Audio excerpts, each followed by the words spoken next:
Hey, what's happening, gamers? I'm K-Wing, and it's time to learn stuff while punching crime in the face. This is Arkham Wednesdays. We're back, baby. Today we're talking about the 1970s origin of the Batman. As promised, we'll be using the 1970s Caped Crusader skin and the themed Batmobile skin based on the 70s Batmobile. So let's dive in, shall we? Literally.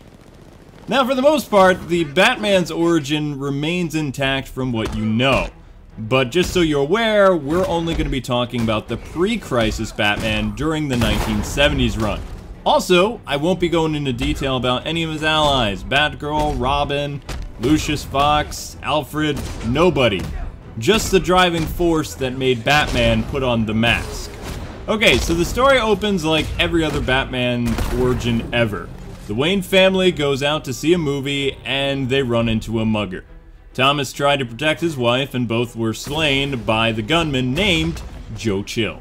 What happens next is a bit different, though. Instead of being left in the silence of the night to mourn for his lost parents, Bruce actually stares and points at the gunman, unafraid, speaking softly, "You killed them, they're dead." And his voice just gets louder and louder, and he has this murderous rage about him that totally spooks the killer. In fact, so much that Joe Chill actually steps back and says, "Stop looking at me like that!" And Bruce just lunges at the guy and starts punching him with his tiny little 8-year-old fist, shouting, "They're dead!" In a panicked state, Chill just hits the kid on the head with the butt of his gun and then runs away like a coward into the dead of night. He then tosses his gun into a grate and just vanishes. Nowadays, of course, the crook would just shoot the kid, but back then, crooks actually had some type of conscience. You know, a little Jiminy Cricket. Killing kids just wasn't something that you did, even if you were a bad guy. You know, there was some type of moral fiber back then. Anyway, the EMTs and cops show up, and they're very insensitive to the murder, even calling for a meat wagon at one point in front of the little Bruce Wayne. And the crime scene is really sloppy. They're just kind of like, well, there's no ID on these John Does, so we're just gonna toss them into the Gotham morgue van thing. And they literally just zip up the parents and just throw them in the back of a van and drive off. So, you know, it's kind of like, whoa. This leaves Bruce Wayne very stunned and alone. Though he isn't actually alone. As you turn the page of the comic, you see a woman named Dr. Leslie Tompkins. And she's been at his side the entire time since, his parents have died.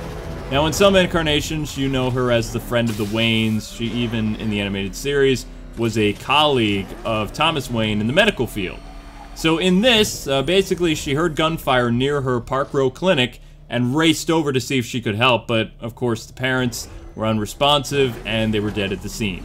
But she stayed with Bruce the entire time, even though this is the first time she's ever met Bruce Wayne. She offers to take in the young boy and tells him that it's okay to cry, and Bruce of course cries because, what happened. Alfred and Jim Gordon have no caring adult role to play in the 1970s origin, by the way.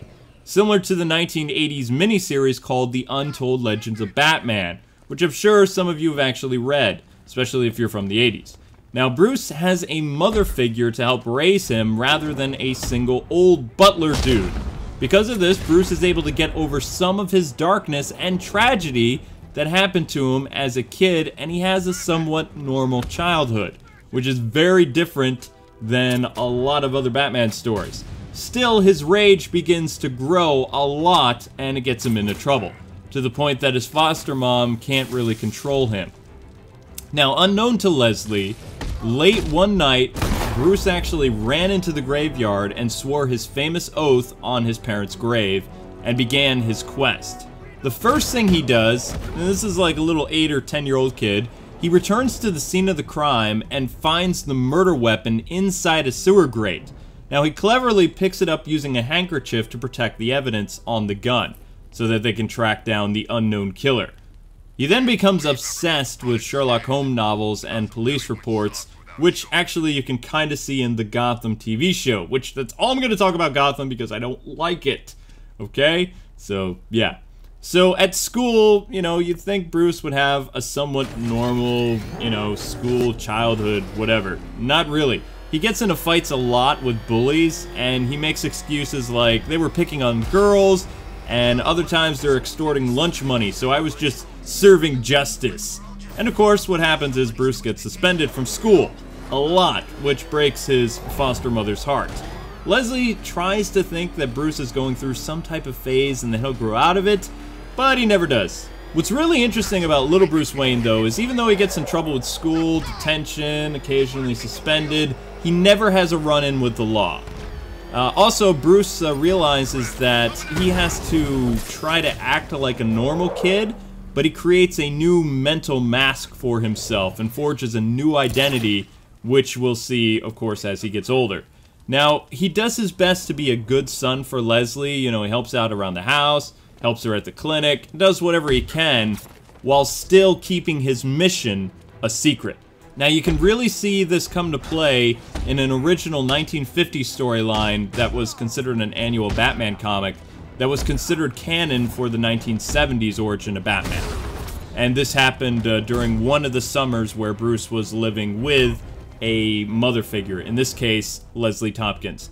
So young Bruce becomes fascinated by a great detective in Gotham named Harry Harris, who's said to be the world's greatest detective, even though he's only located in Gotham. Go figure. So Bruce is really concerned that this Harris guy won't train him. Well, in Harris's defense, Bruce is a little kid, so yeah, that might be kind of bad. So one night, he decides to create a disguise, and he actually makes the prototype Robin costume because Bruce Wayne is really big into Robin Hood and likes, you know, the whole vigilante thing. Bruce goes to see Mr. Harris on the streets of Gotham, dressed up, you know, in this weird, colorful costume, but he notices someone is planning on taking out Harry. And I'm not talking about, you know, going for a subway or something like that. This guy is hiding in the shadows, ready to plug him with a gun. So Harry's walking into a trap. Bruce sees this guy underneath him and notices this old bell not too far from where Bruce is standing. So with all his little might, he pushes the bell over and crushes the bad guy. Whether or not the bad guy lives or not, they don't really get into. All we know is that Harry is ecstatic to be alive, and he talks to the little kid and he's like, "Wow, you are just amazing. What can I do for you, son? What's your name?" And Bruce is like, "I can't tell you my name, sir, but what you can do for me is teach me to be a great detective like you so I can hunt bad guys." And Harry's just kind of like, what the heck? You saved my life? Sure. So he takes him on as his pupil, and he teaches the young masked hero the trade, pretty much. Also, Harry is the guy who, in canon, is the first one to call this kid Robin because of his brilliant red tunic and, of course, what he just did to save Harry's life, you know, using his cunning to push over a bell. The detective thought that was pretty cool. So yes, in this continuity, Bruce Wayne is the very first Robin. I bet you didn't know that. Now keep in mind, after 1985, this all got erased from existence and never came to be. But this was a part of Batman's origins since the 1950s. Anyway, he trained several summers with this Harris guy, learning about how to become the world's greatest detective. He was also taught boxing, fingerprint identification, and other criminology tricks to get him into high school and things like that, so he would learn more about that stuff. Eventually, Harris says, "I've pretty much taught you all I know," and that's really the last we see of him. Unfortunately, Harry actually passes away from lung cancer because he was a smoker. So during this time, Bruce Wayne also moves back to Wayne Manor and meets Alfred Pennyworth, whom wasn't too pleased to meet the young master, having arrived from England to replace his father as the Pennyworth butler for the Waynes. His father was on his deathbed. He said, "Hey, go to the States and be the Wayne's butler. I haven't been there for a while. I don't know what's going on. So just go represent our family." You know, it's kind of like mafia butlers. Not really, but that you can paint that picture in your mind if you want. So this Alfred was actually a medic. He was an actor, and he fought in World War II. And he may or may not have been like a James Bond type character. But he's pretty awesome. So he goes and he meets the young Bruce, and he's kind of like, you know, I'm gonna teach this guy some stuff so he can kind of take care of himself, because Alfred really doesn't want any part of this. He has no emotional ties to this kid. It develops over time, so he becomes kind of like a teacher for Bruce. He teaches him a little bit of self-defense and the arts, like theater and things like that. And if you follow a lot of Batman comics, you would know that Alfred is actually responsible for teaching Bruce how to be a master of disguise, because that was one of Alfred's traits. Now, whether or not in the 70s Alfred does the same thing, doesn't really say. Bruce then enrolls into a private high school, and he dedicates himself to gymnastics. He has a really great bodybuilder coach, and he learns all about, you know, the athleticism stuff. And there's a huge gap there, so think 4 years he's doing gymnastics and bodybuilding and whatever else. In college, he creates the carefree rich boy persona that, you know, everybody kind of uses to identify Bruce Wayne as, this kind of idiotic rich dude who's very loose with his money, and he acts like he has a superiority complex. Yeah, Bruce started doing that in college in the 70s, which really annoys everybody around him, because a lot of them are there for serious education time. So one of the sad things about this is Bruce has no friends, and he has to hire groupies to hang out with him. Luckily for him, he has a ton of money, so it always looks like he's super popular. The envy of, like, all the girls and things like that. All the girls want to be with him. Guys hate him, but, you know, they wave politely at him anyway. But what they don't understand is Bruce seeks only two things in college: getting more knowledge and solitude. He wants to be left alone so he can just focus on his crazy mission of getting revenge. Now, how he goes about his college learning is he likes to take naps in class, acts bored, and answers incorrectly to tick off his professors. He also pays people to do his homework and bribes the colleges with whatever they need so he can graduate. Eventually, he just stops going to classes altogether and joins the university's theater group. Here, Bruce learns more about how to be a master of disguise and other acting things, which will probably come in handy when he puts a cape and cowl over his head, you know? But how does Bruce Wayne actually graduate with an arts degree? And I know you guys are curious about how he gets multiple degrees. Well, I'm going to tell you.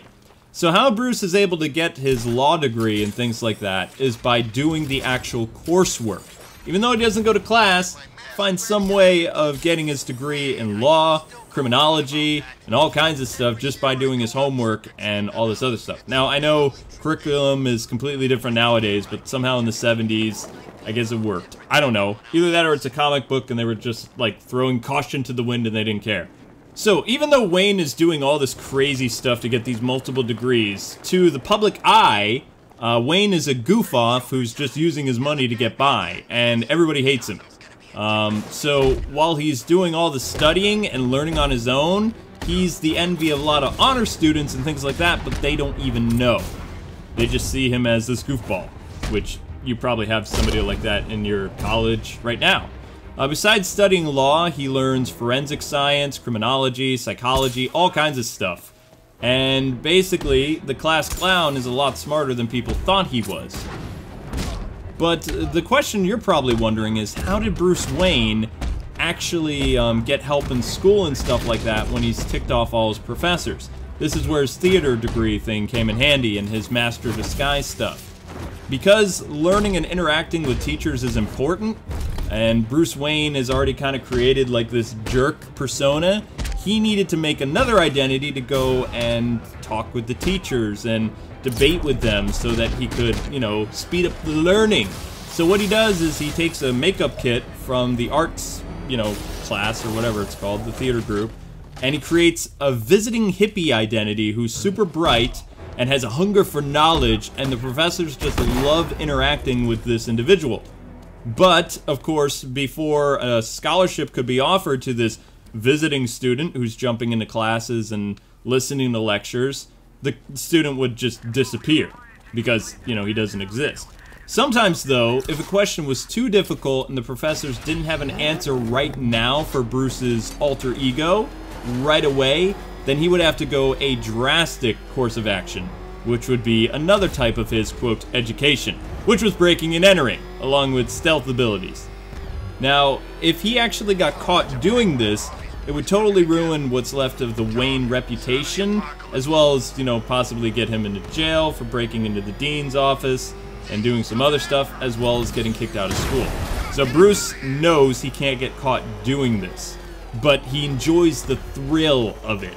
So basically he goes into like the different colleges he's attending, snaps pictures of the entire course, you know, for the year, so he gets like great grades, along with figuring out things he didn't know. And that's pretty much all he does at school. Now sometimes it's really hard for Bruce to juggle the different identities that he's doing. It's very difficult for him to focus. So when he's in his criminology justice class or whatever, occasionally Bruce would forget, you know, his little lie about not being Bruce Wayne or whatever, and he would easily answer a lot of the professor's super complex questions and stun the classroom, and the professor would be like, maybe I got through to him, and then Bruce would quickly recover and mock the professor, like, you know, name call, or start yawning, or walk out of the room during the lecture, you know, basically to the laughter of his peers, but the school would be like, all right, we've had enough of you, you're out of here. So the teachers would do everything they could to try to get rid of Bruce, you know, because of these eruptions. What's really sad for Bruce is, you know, he really does admire these teachers, and he really wishes he could have earned their respect in person because he really thinks they're awesome. But because he's trying to create this different identity for himself, he comes across not a very nice guy. So these class eruptions almost lead to Bruce being kicked out of multiple colleges. Hence why the bribing was mentioned earlier. Because basically what Bruce does is when he's about to be kicked out of school, he'll go to the committee and be like, so do you guys need a new library or a lab? And boom! Immediately the school gets what they want, and Bruce just, you know, kicks up his feet, and now he owns the school. So they can't really get rid of him because he's super rich, you know? So, yeah. Now Leslie has no idea what's going on because Bruce is practicing another little lie while he's getting his law degrees, and he's writing these really detailed, wonderful letters to his foster mom, telling her all the stuff that he's doing, you know, his different girlfriends. He sent a picture home after he paid some girl to pose, like, with him for a quick snapshot or whatever, before selfies. People just took pictures before selfies. And, you know, she had this vision of her foster son doing all these amazing things and becoming, you know, this great addition to society, and she's very excited about him possibly being a doctor or a lawyer or whatever, and Bruce isn't doing any of that stuff. But here he's like writing all these notes home that are worthy of a great fantasy novel, you know, and if she really knew, it would totally break her heart. At one point, though, after he graduates school and, you know, is really upset with the justice system, he does enroll to become a police officer, but he drops out because it's just not for him. He's talking to his parents at their gravesite, and he says he believes in justice, but not the law, because the law can be corrupt, and he's going to find another way to do his mission. So then Bruce began traveling all over the United States, learning what he could. And before traveling overseas, he meets somebody who is a friend of the family, or at least he knew the Waynes, Thomas and Martha. In fact, in some incarnations, this gentleman introduced Thomas to Martha, and they got married and stuff like that. But the person that I'm talking about is actually John Zatara, who is, of course, Zatanna's dad, the master magician, super awesome escape artist guy, and all that fun stuff. Now, when Bruce meets up with this guy, he's trying to kind of move Bruce's path away from vengeance, and he fails.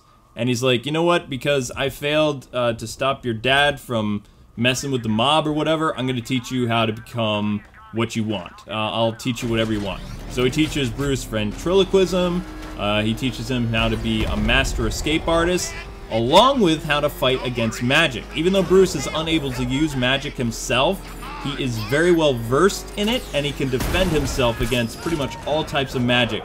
Whether it's spells or whatever, he knows how to deal with it because of Zatara. Now, the animated series highlights a lot of Bruce's escape training, very, very well. And of course, after that, Bruce would travel to Japan in the animated series. However, for pre-Crisis, or the 1970s Batman, he did not train in Japan or Korea as far as I know. The Far East was not a good topic for young readers in the 70s, or their parents who probably fought in either World War II, the Korean War, or Vietnam. But by 1985, things settled down a lot, and New Earth Batman actually traveled all over the world and had many different diverse teachers. But also, most of his training was in Asia, which you probably knew. Beside the Frank Miller Batman Year 1 book, the comic called The Man Who Falls shows Batman's training in Japan, and also with a very important figure that you saw in the Batman Begins movie, Henry Deckard, who was an international detective and not really all-around nice guy. But he has no relevance to the 1970s Batman. But of course, you know, in the Nolan film, he became Ra's al Ghul. Now in the comics, mainly the 1980s, he was one of Batman's teachers and took over Harry's role as both role model and detective. Later on in his career, like in the 1990s, he would work with the third Robin, Tim Drake. Now in the New 52, Deckard is one of Bruce's 6 teachers. In fact, in the New 52, Batman has only had 6 teachers to become Batman. We have no idea how many teachers he had, you know, pre-Crisis or in the 80s, but the New 52 says he only had 6. And he's still that awesome. One of these days, I really need to do a training video, but the info is just all over the place and so confusing. Anyway, before returning to Gotham to become, you know, this crazy vigilante, Bruce studied around the world with renowned chemists, a race car driver, a thief, and a demolition expert. Hence why Batman has a lot of toys that went boom. He was obsessed with explosions like Michael Bay. Now, all these guys were either French, Russian, German, or Italian. By the time Wayne is like 30-something, he does return to Gotham, ready to search for his family's killer, Joe Chill. So he busts out the evidence of the gun that he's had for a wicked long time, dusts it for fingerprints, and begins his search for the killer. Now, how he becomes Batman is the same as pretty much every story. He's sitting in his chair, wondering how he'll strike terror in the hearts of criminals, and then a bat comes flying through the window, and well, you know the rest. Of course, what's different than the 80s Batman, which I really like the 80s origin, is Batman actually started by going after organized crime. You know, the small guys, and then the rogues gallery just kind of came in after. In the 1970s origin, you know, you don't really know if he goes and fights organized crime or whatever. You know, he's just dealing with the crazies. And then, of course, he gets a sidekick who's Robin, Dick Grayson. He joins the Justice League, becomes best friends with Superman, and eventually tracks down the guy who killed his parents, which is like 1977, 79, something like that. What's really interesting is the later Batman stories and decades kind of canceled this out, and they don't really think it's a good idea that Batman was able to solve the unsolved murder case involving his parents, which pushes Bruce further to prevent what happened to him to repeat to another 8-year-old boy or girl in Gotham or anywhere in the world. But in the 70s, Bruce actually gets the guy responsible for killing his family, and then he still continues to put on the suit and go after the bad guys. As an unsolved murder, however, it does give Batman a little bit more oomph to, you know, go out and do it because he has no closure. But the 70s Batman, who would smile occasionally and, you know, wore bright blue and gray, he gets some closure. And to be honest, that pretty much does it for the 1970s origin of Batman. I know it's a little different than what you've probably heard before. And oh, before I forget, yes, Wildcat was one of Batman's trainers in the Justice Society. But that was not for the 70s. That was the Silver Age stories, and they were removed from canon because they were too campy and strange, and Neil Adams and Denny O'Neil were trying to go dark with Batman, like Bob Kane and Bill Finger. They wanted to, you know, do a lot of the murder mysteries and, you know, dark stuff. Mystery-driven. That's when all the really crazy stuff happened. So Wildcat, while an interesting character, he was a Golden Age hero, which made him a lot older than Bruce and the Justice League members by the time the 1970s rolled around. So yeah, Batman needed a little bit more drama, though things really go crazy by the 1980s. But that's going to be a story for a different time. Anyway, ladies and gentlemen, that's it, that's all. Thanks for watching. If you learned something, please share this video with your friends so they too can know more about the Bat. If you have any aspect of Batman you would like to know about for the next Arkham Wednesdays or beyond, Let me know in the comments below, and I'll let you know if it can happen. Have an awesome rest of your night, and until we meet again, gamers, God bless and happy gaming. I'll see you on the next Arkham Wednesdays.